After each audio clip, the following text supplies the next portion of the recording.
Tsunami warnings across the Pacific Rim have been lifted after a powerful 8.8 magnitude earthquake struck Russia's eastern coast, prompting alerts in more than a dozen countries, from Japan to the United States to Ecuador.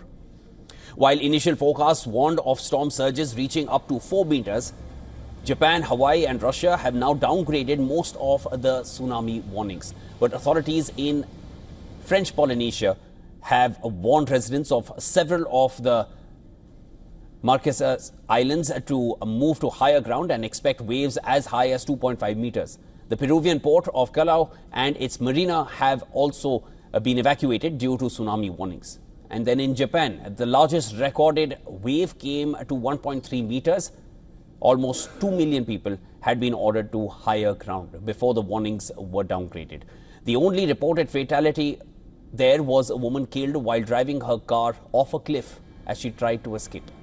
Now, Hawaii recorded waves of up to 1.7 meters, while waves of nearly half a meter were observed as far as California, with smaller ones reaching Canada's province of British Columbia.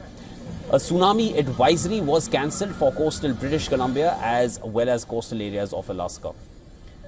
And talking about Chile, authorities conducted what the Interior Ministry said was perhaps the most massive evacuation ever carried out in the country, with 1.4 million people ordered to high ground. Chilean authorities reported no damage or victims and registered waves of just 60 centimeters on the country's north coast. The worst damage was, of course, seen in Russia, where a tsunami crashed through the port of Severokurilsk and submerged the local fishing plant.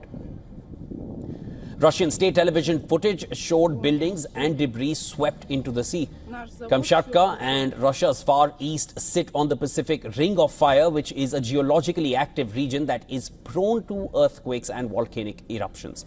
The quake occurred on what is known as Mega Thrust Fault, where the denser Pacific plate is sliding underneath the lighter North American plate. And this is, of course, according to scientists. Now, the quake, however, caused limited damage as opposed to what one would have expected for a quake of 8.8 magnitude.